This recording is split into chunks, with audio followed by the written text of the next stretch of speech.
السلام علیکم، welcome back to Urdu audio stories. کیسے ہیں آپ سب؟ امید کرتی ہوں خیر خیریت سے ہوں گے۔ اوکے، تو اب ہم پڑھنے والے ہیں ظالم عشق سیزن 2 کا پارٹ 8۔ امید کرتی ہوں آپ لوگوں کو پسند آئے گا۔ چلیں بغیر دیر کیے اسٹارٹ کرتے ہیں۔ اس نے ڈرار کھولتے یزدان کے سوٹ کے ساتھ میچنگ ہی رسٹ واچ نکالی۔ اب وہ یزدان کے لیے اس کا فیوریٹ سینٹ نکال رہی تھی۔ اس سارے عمل کے دوران اس کے چہرے پہ پھیکی سی مسکراہٹ برقرار رہی تھی۔ کیوں تھی وہ خود نہیں سمجھ پا رہی تھی۔ سینٹ نکالتے اس نے ڈریسنگ مرر کے سامنے رکھا۔ ہر چیز کو ترتیب سے رکھنے کے بعد اس نے ایک نظر دوبارہ سے ہر چیز کا جائزہ لیا۔ سب پرفیکٹ تھا۔ وہ اسی طرح ہلکی مسکراہٹ کے ساتھ مرر کی طرف پلٹی تھی۔ اب وہ اپنے بالوں میں برش چلا رہی تھی۔ گھنے سلکی شائنی بال شانوں پہ پھیلائے وہ اب آئینے میں اپنا چہرہ دیکھ رہی تھی۔ اتنے میں کمرے کا دروازہ کھلا اور یزدان اندر داخل ہوا۔ میرب نے چونک کر دیکھا۔ اس کے ہاتھ میں ہیئر برش لڑکھڑایا تھا۔ میرب نے کچھ پزل ہوتے نظریں جھکائیں۔ یزدان ایک نظر اسے دیکھتا خاموشی سے اندر داخل ہوا۔ اس کا رخ واش روم کی طرف تھا۔ یزدان، میرب نے بے اختیار اسے پکارا۔ یزدان پلٹا تھا۔ اس نے بھویں سکیڑے میرب کی طرف دیکھا۔ وہ آپ کے کپڑے میں نے نکال دیے ہیں۔ میرب نے بمشکل ہی اپنے الفاظ مکمل کیے تھے۔ اور کچھ؟ یزدان بولتے اب بیڈ کی طرف پلٹا تھا جہاں میرب نے اس کے کپڑے رکھے تھے۔ میرب نے حیرانی سے یزدان کی طرف دیکھا۔ وہ حیران کیوں ہوئی تھی وہ خود بھی نہیں سمجھ پائی۔ اور یہ آپ کی واچ؟ میرب نے ڈریسنگ ٹیبل سے واچ اٹھاتے اس کی طرف بڑھائی۔ یزدان نے ایک نظر اسے دیکھا، پھر اس کے ہاتھ میں موجود رسٹ واچ کو دیکھا۔ میرے خیال سے کپڑے چینج کرنے کے بعد اسے پہنتے ہیں، یزدان کچھ سوچتے بولا تھا۔ اوہ ہاں، میرب سٹ پٹائی۔ اس نے ہاتھ میں پکڑی رسٹ واچ واپس ڈریسنگ مرر کے سامنے رکھی۔ میرے چینج کرنے تک تم میرے لیے ایک کپ چائے لے آؤ۔ دھیما لہجہ اپنائیت سے بھرپور تھا۔ میرب ایک دفعہ پھر سے حیران ہوئی تھی۔ جی میں ابھی لاتی ہوں، وہ بولتی دروازے کی طرف بڑھی تھی کہ پھر سے اس کے کانوں میں یزدان کی آواز گونجی۔ سنو، اس نے کہا۔ جی، اس نے پلٹتے جواب دیا تھا۔ اپنے لیے بھی لے آنا۔ وہ بولتے اپنے کپڑے اٹھائے واش روم کی طرف بڑھ گیا تھا، جبکہ میرب ابھی تک اسٹل کھڑی تھی۔ اسے اپنی سماعتوں پہ جیسے یقین ہی نہ ہو رہا تھا۔ یزدان نے اسے چائے بنانے کا کہا تھا اور ساتھ اس کے لیے بھی۔ وہ اپنی سوچ میں ہی گم تھی کہ دوبارہ یزدان کی آواز پہ چونکی۔ ٹاول دینا؟ وہ دروازے کے پاس کھڑا سر ترچھا کیے اس کی طرف دیکھتے بولا تھا۔ جی میں دیتی ہوں۔ میرب سٹ پٹائی سے انداز میں پھرتی سے ادھر ادھر دیکھنے لگی۔ آج دشمن جان اس پہ اتنا مہربان تھا۔ وہ اب تک بے یقین تھی اور اب اسے یقین تھا کہ آج ٹاول نہیں ملنے والا۔ وہ سٹ پٹائی سی کبھی ادھر دیکھ رہی تھی تو کبھی ادھر۔ اسے واقعی ٹاول نہیں مل رہا تھا۔ اس نے دل ہی دل میں اپنے آپ کو کوسا۔ لاسٹ ٹائم اسی نے تو ٹاول یوز کیا تھا اور اب اسے مل نہیں رہا تھا۔ میرب، ایک دفعہ پھر سے یزدان کی بھاری آواز گونجی تھی۔ جی؟ میرب نے مایوسی سے اس کی طرف دیکھا، جیسے کہنا چاہ رہی ہو کہ مجھے ٹاول نہیں مل رہا۔ میرے خیال سے ادھر ادھر دیکھنے کی بجائے تمہیں اپنے سامنے دیکھنا چاہیے۔ یزدان بولتے اب دروازے کے ساتھ ٹیک لگا گیا تھا۔ وہ کب سے اسے ٹاول تلاش کرتے دیکھ رہا تھا، جبکہ ٹاول اس کے بالکل سامنے صوفے کی پشت پر پڑا تھا۔ اوہ ہاں، مل گیا۔ میرب اپنے سر پہ چپت لگاتی صوفے کی طرف بڑھی۔ اس نے ٹاول اٹھائے جلدی سے یزدان کی طرف بڑھایا۔ یزدان نے دھیمے سے نفی میں سر ہلاتے ہوئے اس سے ٹاول لیا اور دروازہ بند کر لیا۔ میرب شرمندہ سی ہوتی دروازے کی طرف بڑھی تھی۔ وہ خود ہی ٹاول رکھ کے بھول گئی تھی۔ اسے آج واقعی بہت شرمندگی کا سامنا کرنا پڑا تھا۔ وہ دھیما سا مسکراتے کمرے سے باہر آئی تھی۔ اب اس کا رخ کچن کی طرف تھا۔ آخر اسے اپنے اور یزدان کے لیے چائے بھی تو بنانی ہے۔ ارحم کی گاڑی آفس کے بالکل سامنے آ کر رکی تھی۔ اس کے پیچھے ہی گارڈز کی بھی 2 گاڑیاں تھیں۔ ارحم گاڑی کا دروازہ کھولتے باہر نکلا۔ اس نے اپنی آنکھوں سے بلیک چشمہ اتارتے اپنی سائیڈ پاکٹ میں ڈالا تھا۔ اب اس کے قدم انٹرنس کی طرف تھے۔ السلام علیکم سر۔ انٹرنس پہ کھڑے گارڈز نے اسے سلام کیا تھا۔ وعلیکم السلام۔ ارحم مسکراتے ہوئے جواب دیتے آگے کی طرف بڑھا۔ وہ جیسے جیسے اندر جا رہا تھا سارے امپلائیز اسے سلام کر رہے تھے۔ وہ سب کا جواب دیتے آفس روم کی طرف جا رہا تھا۔ سر، کچھ ہوا ہے کیا؟ آپ ایسے کیوں چل رہے ہیں؟ ایاز نامی امپلائی نے ارحم کو اس طرح چلتے دیکھ اس کے قریب آتے سوال کیا تھا۔ ہاں ٹھیک ہوں، بس ذرا سی چوٹ لگ گئی تھی۔ ارحم سرسری سا جواب دیتے آگے ہی بڑھنے والا تھا کہ ایاز پھر سے بولا، سر آپ کے چلنے سے بالکل بھی نہیں لگ رہا کہ آپ کو ذرا سی چوٹ لگی ہے۔ ایاز بولتے شاید اب ارحم کی ٹانگ کا جائزہ لینے کا ارادہ رکھتا تھا، لیکن شاید ارحم کو یہ گوارا نہیں تھا۔ ارحم نے اسے گھور کر دیکھا۔ کیا آج تمہارے حصے میں کوئی کام نہیں ہے؟ ارحم کی بھاری آواز گونجی تھی۔ وہ قدرے غصیلے لہجے میں بولا تھا، ہے سر، وہ تو میں بس ایسے ہی پوچھ رہا تھا۔ ایاز ہڑبڑا کر بولا، ہاں تو یہاں پہ ڈاکٹر بننے سے بہتر ہے کہ تم جا کر اپنا کام کرو، میں بالکل ٹھیک ہوں۔ ارحم تنزیہ لہجے میں بولتے واک آؤٹ کر گیا تھا، جبکہ ایاز اس کو دیکھتا رہ گیا تھا۔ اس وقت اس کے چہرے پہ شدید غصہ تھا جو شاید آنے والے وقت میں کسی پہ اترنے والا تھا۔ ارہم نے اپنا بھاری ہاتھ دروازے کے نوک پہ رکھا اور اسے ایک جھٹکے سے کھول کر اندر داخل ہوا۔ اندر بیٹھے شایان اور ہمدان نے چونک کر اس کی طرف دیکھا۔ وہ کسی طوفان کی طرح اندر داخل ہوا تھا۔ ارہم اپنے بھاری بوٹوں کی دمک پیدا کرتے شایان کی کرسی کی طرف بڑھ رہا تھا۔ اس کی آنکھوں میں سرخی اور چہرے کے نقوش تنے ہوئے تھے۔ شایان نے جیسے ارہم کی طرف کو اپنی طرف بڑھتے دیکھا، اسے خطرے کی گھنٹی بجتی ہوئی محسوس ہوئی تھی۔ اس نے لب دباتے صوفے کی پشت پہ اپنا ہاتھ رکھا۔ اس کا گلا خشک ہوا تھا۔ اس نے اپنے حلق میں نمی اتاری۔ ارہم اس کے قریب پہنچنے ہی والا تھا کہ اس نے صوفے کے بیک سائڈ کی طرف ایک لمبا سا جمپ لگایا جو اس کے لیے کافی بہتر ثابت ہوا تھا۔ ارہم کے پکڑنے سے پہلے ہی وہ اس کے ہاتھوں سے نکل چکا تھا۔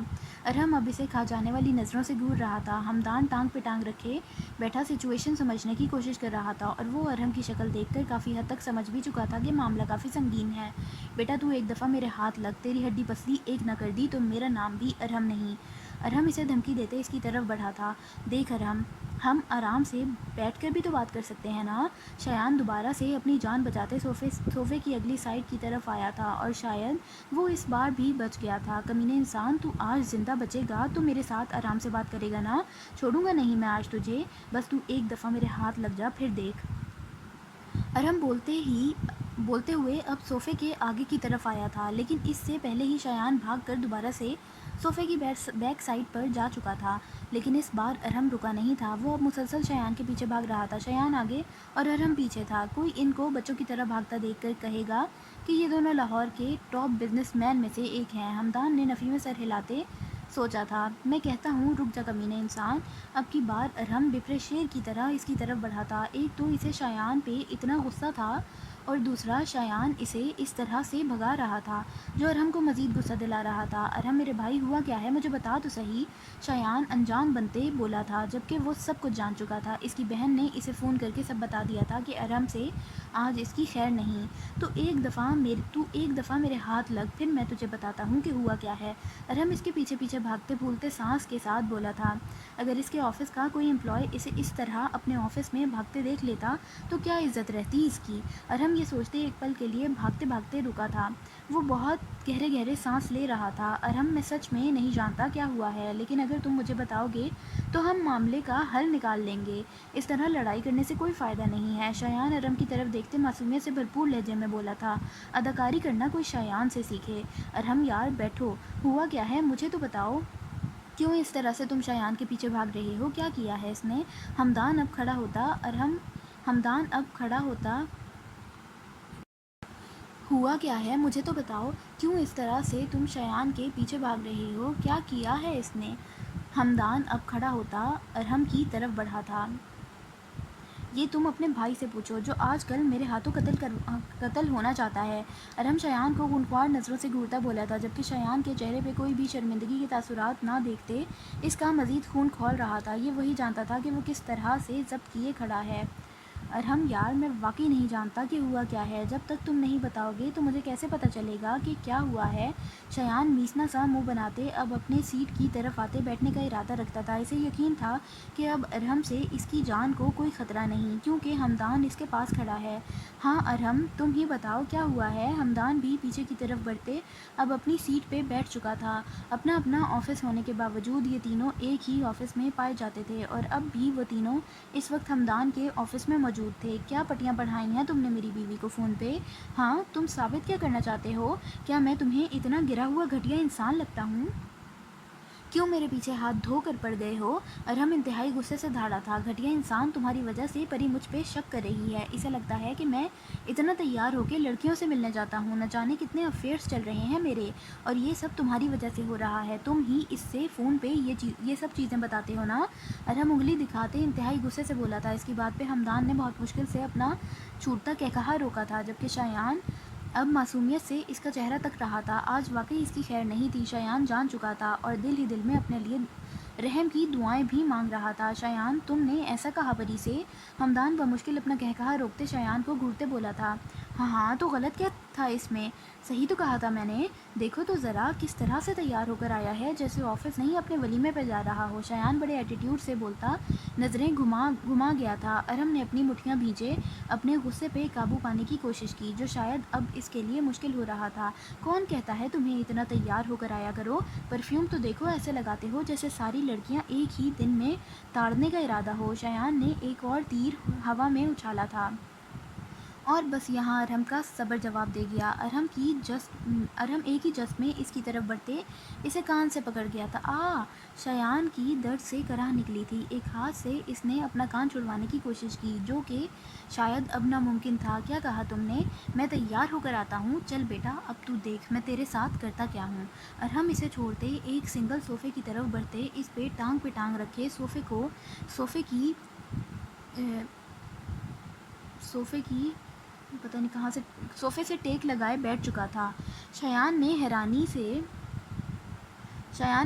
سے ارہم کی طرف دیکھا، جو اسے کچھ کہے بنا ہی جا کر بیٹھ گیا تھا۔ وہ اتنا شریف تو نہ تھا، بلکہ بدلہ تو وہ اس سے لے کر رہے گا۔ شایان یہ جانتا تھا، لیکن اب وہ کیا کرنے والا تھا شایان یہ نہیں جانتا تھا۔ گیم میں نیا ٹوئسٹ آنے والا تھا۔ ہمدان بھی ایکسائٹڈ ہوتے دوبارہ سے ٹانگ پہ ٹانگ رکھے ٹوسٹ کے انتظار میں بیٹھ گیا تھا۔ شایان نے اپنا کالر سیدھا کیا اور ٹکٹکی باندھے انتہائی معصومیت سے ارہم کی طرف دیکھنے لگا۔ رحم کی امید تو رکھ نہیں سکتا تھا۔ اب دیکھو قسمت کو کیا منظور۔ ارہم ویسے تمہاری ٹانگ کو کیا ہوا ہے؟ تم لنگڑا کر چل رہے تھے، میں نے بھاگتے ہوئے نوٹ کیا۔ شایان چہرے پہ بلا کی معصومیت سجائے اس سے پوچھ رہا تھا، یا اس کا دھیان بٹا رہا تھا۔ میرے ساتھ جو کچھ بھی ہوا ہے نا، تمہاری اس ہٹلر بہن کی وجہ سے ہوا ہے۔ ہمدان میں تمہیں بتا رہا ہوں، یہ دونوں کسی دن میری جان لے لیں گے۔ بچا لو تم اپنے اس دوست کو۔ ارہم غمگین لہجے میں بولتا اپنی جیب سے موبائل نکال چکا تھا اور اب اس پہ انگلیاں پھیرتے شاید کسی کا نمبر ڈائل کر رہا تھا۔ ہا ہا ہا۔ ارہم کی بات پہ ہمدان کا چھت پھاڑ قہقہہ گونجا تھا۔ ارہم نے گھور کر اس کی طرف دیکھا، کہاں پھنس گیا میں؟ ارہم منہ میں بڑبڑاتے اپنا فون کان سے لگا گیا تھا۔ شایان اور ہمدان اسے سوالیہ نظروں سے دیکھ رہے تھے۔ وہ کسے کال کر رہا تھا وہ دونوں ہی نہیں جانتے تھے۔ السلام علیکم، کیسا ہے میرا بچہ؟ ارہم فون سے کان لگائے دل جلا دینے والی مسکراہٹ کے ساتھ شایان کی طرف دیکھتے بولا تھا، کیونکہ اس وقت اس کے دماغ میں انتہائی شاطرانہ آئیڈیا تھا۔ شایان اور ہمدان دونوں نے ناسمجھی سے ارہم کی طرف دیکھا۔ وہ کس سے بات کر رہا تھا وہ دونوں ہی نہیں جانتے تھے۔ وعلیکم السلام ارہم بھائی، کیسے ہیں آپ؟ دوسری سائڈ سے ہیزل کی آواز آئی تھی۔ میں تو بالکل ٹھیک ہوں، ہماری شہزادی کیسی ہے؟ ارہم بولتے پھر سے شایان کی طرف دیکھتے گہرا مسکرایا تھا۔ اب کی بار شایان کو ارہم کی مسکراہٹ سے کافی جلن ہوئی تھی۔ ارہم کیوں مسکرا رہا تھا؟ شایان کو تجسس ہوا۔ ہیزل تیار ہو جانا، میں رات کو تمہیں اور بچوں کو پک کر لوں گا، تم ڈنر ہماری طرف کرو گی۔ ماما، شوہرام اور حرم تم تینوں کو بہت مس کر رہے ہیں نا، تو تم رات وہیں پر رک جانا۔ ارہم مسکراتے ہوئے جیسے جیسے بول رہا تھا شایان کو اپنا دل بند ہوتا محسوس ہو رہا تھا، یوں مانو شایان کا دل ارہم کی مٹھی میں ہو اور ارہم اس پہ اپنا حصار دھیرے دھیرے مضبوط کرتا جا رہا ہو۔ ہمدان جو ارہم کی ایک ایک بات نوٹ کر رہا تھا، اب اسے مکمل بات سمجھ آ چکی تھی۔ ارہم ہیزل کو آج رات اپنے گھر روکنے والا تھا، مطلب صاف ہے، وہ ہیزل کو شایان سے دور کر کے اس سے بدلہ لے رہا تھا۔ ہمدان نے دل ہی دل میں ارہم کو داد دی تھی، او بھائی، میری بیوی کوئی تمہارے گھر نہیں رہنے والی آج۔ شایان بولتے کھڑا ہو چکا تھا۔ ارہم نے شایان کی بات کو اگنور کیا۔ ہاں ہیزل، آج کا پلان پکا ہے، میں تمہیں پک کر لوں گا، بس تم خود تیار ہو جانا اور بچوں کو بھی تیار کر لینا۔ ارہم اپنے دانتوں کی نمائش کرتے بولتا چلا جا رہا تھا، جی ارہم بھائی، میں تیار ہو جاؤں گی، آپ آ جائیے گا۔ ہیزل نے بھی جواباً انکار نہیں کیا تھا، بس پھر یہاں پہ شایان کا صبر جواب دے گیا۔ وہ ایک ہی جھٹکے سے ارہم کی طرف بڑھا تھا، لیکن ارہم اس کے قریب آنے سے پہلے ہی کال کاٹ چکا تھا۔ اب ہمدان ایک دفعہ پھر سے سیدھا ہو کر بیٹھا تھا، پھر سے جنگ شروع ہونے والی تھی۔ ارہم اگر تو رات کو میرے گھر آیا میری بیوی یا بچوں کو لینے، تو میری ایک بات کان کھول کے سن لے، تو اپنی ٹانگوں پہ واپس نہیں جائے گا، میں جان لے لوں گا تیری۔ شایان اسے انگلی دکھاتے بمشکل اپنے غصے پہ قابو پاتے بولا تھا، تو یہ دھمکیاں نہ کسی اور کو جا کر دے، میں تیرے باپ سے نہیں ڈرتا، تجھ سے کیا ڈروں گا۔ ارہم صوفے پہ ہاتھ پھیلاتے بولا، اہم، یہ کسی کی بھاری مردانہ آواز تھی، اور یہاں پہ موجود تینوں شخص ہی اس آواز کو جانتے تھے۔ ارہم جو ابھی مزید بولنے کا ارادہ رکھتا تھا، اس نے پلکیں جھپکائے بغیر داخلی دروازے کی طرف دیکھا تھا۔ شایان اور ہمدان نے بھی اس کے ساتھ ہی دیکھا تھا۔